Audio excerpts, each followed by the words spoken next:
So hi everyone, this is your commerce companion. और बाकी जब तक समझ के तोड़ेंगे नहीं तब तक छोड़ेंगे नहीं, बस इसी पॉजिटिव बिलीफ के साथ करते हैं आज की शुरुआत।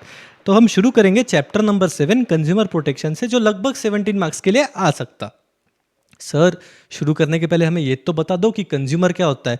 तो कंज्यूमर ऐसा कोई भी व्यक्ति हो सकता है जो किसी गुड्स को बाय करे या किसी सर्विस को हायर करे। क्या करे? किसी गुड्स को बाय करे या किसी सर्विस को हायर करे जिसके बदले में और समथिंग इन रिटर्न, जिसी को इंग्लिश की तकनीकी भाषा में कंसिडरेशन कहते हैं, कुछ पे कर दे, कुछ पे करने का प्रॉमिस कर दे, या तो कुछ पार्टली पे कर दे और पार्टली पे करने का प्रॉमिस कर दे। इसका मतलब सर यहाँ पे तो पूरा पैसा दे दे, प्रॉमिस कर दे मतलब सादी सादी भाषा में उधारी, और पार्टली पेड और पार्टली प्रॉमिस्ड मतलब इसको आप ईएमआई की मदद से समझ सकते हैं, क्योंकि जब हम ईएमआई करते तो सबसे पहले हम उसकी डाउन पेमेंट करते, मतलब पार्टली पे करते, और फ्यूचर में कभी उसकी किस्तें भरने का हम वादा करते कि भाई हम फ्यूचर में महीने महीने करके या जैसी भी आप ईएमआई करवाओ हम पार्टली आपके पैसे चुका देंगे।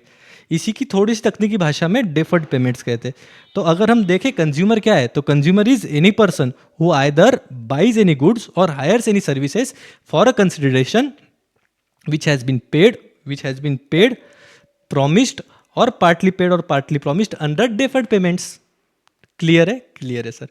अब प्रोटेक्ट करना मतलब क्या करना? सेफ गार्ड करना। अब सर कंज्यूमर प्रोटेक्शन है मतलब सेफ गार्ड भी हम कंज्यूमर को करेंगे, पर कैसे करेंगे? By protecting his rights and his interest. तो अगर मैं देखूं कंज्यूमर प्रोटेक्शन क्या है, तो consumer protection is safeguarding consumers rights and interest. Clear है? क्लियर है सर। अब ऑब्जेक्टिव पॉइंट ऑफ व्यू से ये दो चीज़ें याद रखना कि कंज्यूमर ये लैटिन वर्ड से आया। कौन से वर्ड से आया? लैटिन वर्ड से, जो है कंज्यूमरी। कंज्यूमरी जिसका मतलब होता है टू ईट और ड्रिंक। और बाकी आजकल के स्टार्टअप वर्ल्ड का तो आप जानते ही हो कि ग्राहक ही राजा है, तो वही लिखा है sir, consumer is also regarded as the king of the market. इतनी चीज़ें क्लियर है? क्लियर है। अब हम चैप्टर का ओवरव्यू देखेंगे कि चैप्टर का फ्लो कैसा है। तो हम सबसे पहले पढ़ेंगे कि कंज्यूमर को प्रोटेक्ट करने की नीड क्या थी, क्या उसकी इंपॉर्टेंस थी। अब जैसे नीड थी उस हिसाब से सरकार ने हमें कुछ राइट्स दिए, तो राइट्स ऑफ कंज्यूमर पढ़ लेंगे। पर आपको भी पता है कि सिर्फ राइट्स दे के फायदा नहीं, जब तक हम रिस्पॉन्सिबल नहीं बनेंगे तब तक राइट्स कुछ यूज में नहीं आने वाले। तो फिर हम राइट्स रिस्पॉन्सिबिलिटीज ऑफ कंज्यूमर्स को पढ़ेंगे। और फिर लास्ट में सरकार ने क्या बोला, भाई आपके पास राइट्स है, आप रिस्पॉन्सिबल भी हो, इतना सब करने के बाद में भी आपके साथ में अगर कोई गलत घटना घट जाए तो उसके लिए आना ना हमारे पास, हमने आपके लिए ways and means of consumer protection भी दिए है। तो ये वाली वीडियो में हम needs and importance of consumer protection पढ़ेंगे। पर और बाकी जिनका इस चैनल पे पहली बार आना हुआ, welcome to my concise series, जहां ये सीरीज पर्टिकुलरली थोड़ी एग्जाम ओरिएंटेड सीरीज होगी, जिसका मेन फोकस चीज़ों को समझने के साथ साथ उन्हें याद रखने पर भी होगा, ताकि एग्जाम के टाइम हम सारी चीज़ों को बिल्कुल अच्छे से रिटेन कर पाए। And to know everything about my concise series and to take 100% from my videos, please make sure to check this video out as it is a must watch video, क्योंकि इस वीडियो के अंदर हमने एक पूरा flow cover किया है from your paper pattern and syllabus to a logical sequence that you should follow to make your study super easy.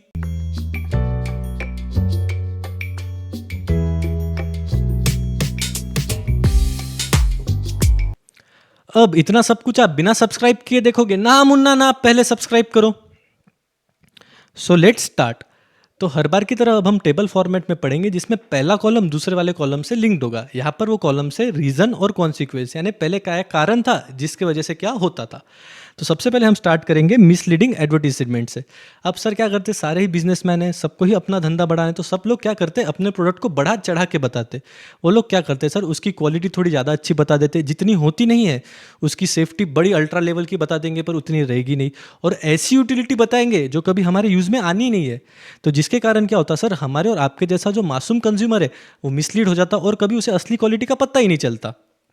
तो क्या होता, some businessman give misleading information about quality, safety and utility of their products. जिसके कारण क्या होता sir, consumers are misled by such misleading advertisement and do not know the real quality of advertised goods. अब एक अपना वाला example ले, तो ये वाला एग्जाम्पल वो लड़के बेटर समझेंगे जो कभी फ़ोन में फोटो देख के मिसलीड हुए। क्यों? क्योंकि ऑनलाइन सुंदरता तो बस फिल्टर है, असलियत तो सबके सामने आती मिलकर है। हाँ सर, समझ गए आप हमारी दिल की बात। तो अब नेक्स्ट वाला पॉइंट, स्पूरियस गुड्स। स्पूरियस का मतलब होता है डुप्लीकेट। अब क्योंकि ज़माना ही डुप्लीकेट है तो increasing supply of duplicate goods है, जिसके कारण क्या होता है, जो हमारा मासूम कंज्यूमर है उसको कभी पता ही नहीं चलता कि जेन्युइन प्रोडक्ट कौन सा है और उसकी इमिटेशन कौन सी है। तो क्या होता sir, there is an increasing supply of duplicate products, thus it is not possible for an ordinary consumer to distinguish between a genuine product and its imitation. Imitation का मतलब होता है उसकी कॉपी। क्लियर है, क्लियर है। अब अगला point है अनऑर्गेनाइज्ड कंज्यूमर। अनऑर्गेनाइज्ड कंज्यूमर मतलब सर कंज्यूमर्स में एकता नहीं है, क्योंकि वो वाइडली स्कैटर्ड है और ऑर्गेनाइज्ड नहीं है। पर वहीं पे आप सेलर्स को देखो तो उनकी बड़ी साठगांठ अच्छी है, साले मिल के धंधा करते हैं और पावरफुल भी है। जिसके कारण क्या होता, कंज्यूमर्स उनके इन्फ्लुएंस के अंदर रहते हैं, और लड़ने की भी कोशिश करेगा तो उठेगा कोई एक जो लड़ भी नहीं पाएगा। तो क्या है sir, consumers are widely scattered and not organised, where as sellers are in a better position and powerful. Thus consumers are under the influence of businessman and individual cannot fight against such powerful seller. बिल्कुल correct है। अब क्या है sir, point number four क्या है, trusteeship. तो according to Gandhian philosophy, Bapu क्या बोले, बापू बोले businessmen are the trustees of society's wealth. अब सर ये ट्रस्ट क्या है, तो ट्रस्ट कुछ खास नहीं होता। ट्रस्ट एक ऐसी लीगल अरेंजमेंट होती है जिसके अंदर जो भी एसेट्स है ना, वो सिर्फ बेनिफिशियरीज के बेनिफिट के लिए उठा सकते हैं। पर जब तक ये बेनिफिशियरीज उसका बेनिफिट उठाने के लायक ना हो जाए, ये जो एसेट की मैनेजमेंट होती है ना, ये दूसरे लोगों के हाथ में दी जाती है। तो ये मैनेजमेंट जिन लोगों के हाथ में दी जाती है उन लोगों को ट्रस्टीज कहते हैं। क्लियर है, एक बार और वापस रिपीट कर दूं। ट्रस्ट एक ऐसी व्यवस्था है जिसके अंदर जो भी एसेट्स होते हैं वो सिर्फ बेनिफिशियरीज के बेनिफिट के लिए उठाया जा सकता। पर जब तक ये बेनिफिशियरीज उसका बेनिफिट उठाने के लायक ना हो जाए, इसकी मैनेजमेंट दूसरे लोगों के हाथ में दी जाती, जिसको ट्रस्ट कहते हैं। तो बापू के हिसाब से जो सोसाइटी की वेल्थ है वो ये एसेट है, जो ट्रस्टीज है वो बिजनेसमैन है, और बचे पीपल जो है वो बेनिफिशियरीज है। तो वो बोलते हैं कि जो सोसाइटी की वेल्थ है उसका बेनिफिट सिर्फ पीपल उठाना चाहिए। क्लियर है, क्लियर है। तो वही बापू बड़े प्रेम से बोल के गए कि businessman are the trustees of society's wealth, thus wealth should be used for the benefit of the people. Next वाला पॉइंट है इग्नोरेंस। अब इग्नोरेंस ये पॉइंट क्या बोलता सर, तो कंज्यूमर जो है ना इंडिया में वो मोस्टली इग्नोरेंट है उसके राइट्स के बारे में।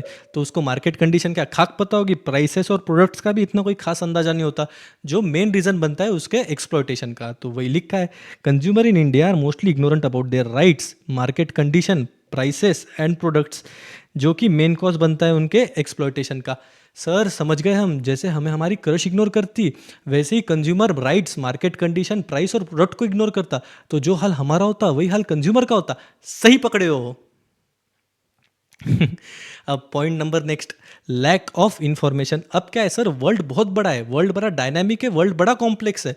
तो डायरेक्ट कंज्यूमर और मैन्युफैक्चरर के बीच में कॉन्टैक्ट ही नहीं है। सर मैन्युफैक्चरर कौन, जो प्रोडक्ट को भी बनाए साथ ही में कंज्यूमर को भी बनाए? नहीं, जो सिर्फ प्रोडक्ट को बनाए। तो सर अब क्योंकि मार्केट बहुत बड़ी है, डोमेस्टिक और इंपोर्टेड दोनों प्रोडक्ट है, तो रिलायबल और करेक्ट इन्फॉर्मेशन मिलना बड़ा मुश्किल हो चुका है। तो क्या हुआ sir, it is difficult to establish direct contact between consumer and manufacturer in the complex and dynamic world of consumer. ठीक है, as market is full of domestic as well as imported product, it gets difficult to get correct and reliable information. Clear है, clear है sir. Next वाला point है malpractices of businesses. अब sir malpractices मतलब कुकर्म जो businesses करे अंधा पैसा छापने के लिए। तो क्या क्या कर सकते हैं सर, या तो कुछ फ्रॉड कर देंगे, कुछ अनएथिकल कर देंगे, कुछ मोनोपोलिस्टिक ट्रेड प्रैक्टिसेस कर देंगे। फ्रॉड कर देंगे मतलब विजय माल लिया पर वापस नहीं दिया। फिर अनएथिकल या मोनोपोलिस्टिक ट्रेड प्रैक्टिसेस, वो बोलेंगे जो है मेरे पास में ही है, लेना है तो लो वरना जाओ।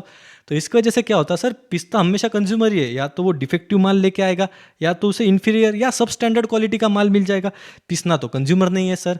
तो क्या होता, fraudulent, unethical and monopolistic trade practices by businessman, thus consumer gets defective, inferior and sub standard goods and services.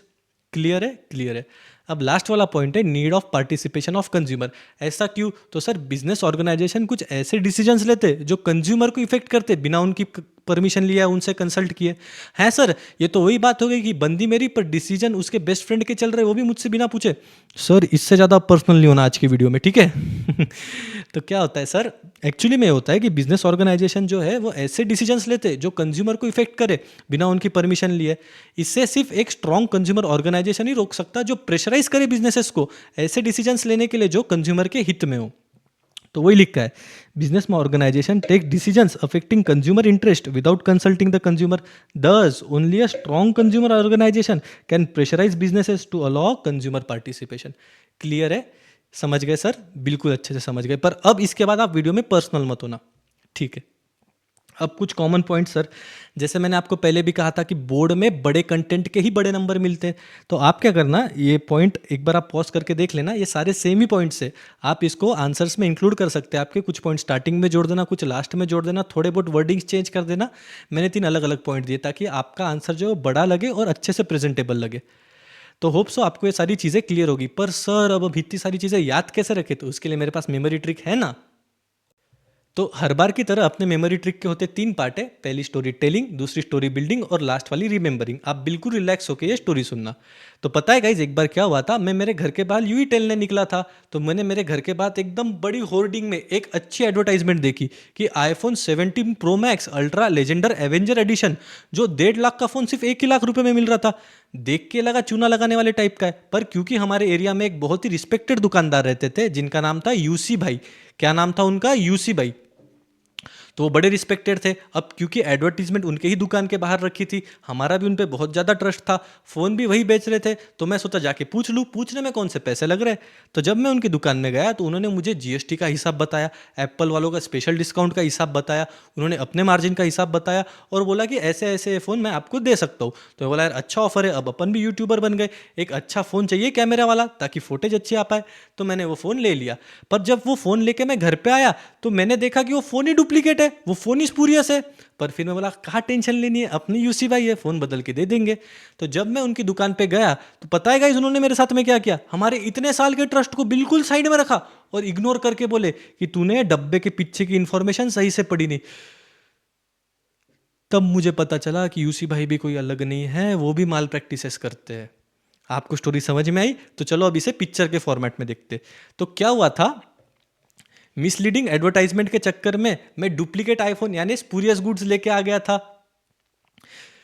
तो किससे लिए थे मैंने? तो वो यूसी भाई के लिए से। तो जब मैं वो यूसी भाई को वापस करने के लिए गया तो उन्होंने क्या किया आपको पता है ना गाइज, उन्होंने हमारे इतने साल के ट्रस्ट को बिल्कुल इग्नोर किया और क्या बोला कि आपने डब्बे के पीछे की इंफॉर्मेशन ढंग से पढ़नी चाहिए थी। तब हमें समझा कि यूसी भाई भी माल प्रैक्टिसेस करते थे। तो चलो एक बार स्टोरी वापस देख लेंगे। अब रिमेंबरिंग फॉर्मेट में मेरे साथ साथ में बोलना। क्या हुआ था, मिसलीडिंग एडवर्टाइजमेंट के चक्कर में हमने स्पूरियस गुड्स ले लिए और जब हम इसे वापस करने यूसी भाई के पास में गए तो उन्होंने हमारे इतने साल के ट्रस्ट को बिल्कुल इग्नोर ही कर दिया और बोला कि आपने डब्बे की पीछे की इंफॉर्मेशन ढंग से पढ़ी नहीं। तब हमें पता चला कि यूसी भाई भी माल प्रैक्टिसेस करते थे। चलो एक बार वापस। तो क्या हुआ था सर, मिसलीडिंग एडवर्टीजमेंट के चक्कर में स्पूरियस गुड्स लेके आ गए। तब हम उसे वापस करने यूसी भाई के पास में गए तो उन्होंने हमारे इतने साल के ट्रस्ट को बिल्कुल इग्नोर किया और बोला कि आपने डब्बे की पीछे की इंफॉर्मेशन ढंग से पढ़ी नहीं। तब हमें पता चला कि यूसी भाई भी माल प्रैक्टिसेस करते थे। तो अगर आप ये पॉइंट्स देखो तो इसमें जो बार बार हमने यूसी भाई यूज़ किया, ये अनऑर्गेनाइज्ड कंज्यूमर के लिए यूज़ किया। और बाद में एक जो एडिशनल पॉइंट है वो नीड से याद रखना आप। किससे? नीड से, क्योंकि need and importance of consumer protection है, तो यह भी need of participation of consumer है। तो क्या सर, अब मुझे नहीं लगता कि मुझे ये सारे पॉइंट्स याद है, तो चलो एक बार हम रिवाइंड करके देख लेते।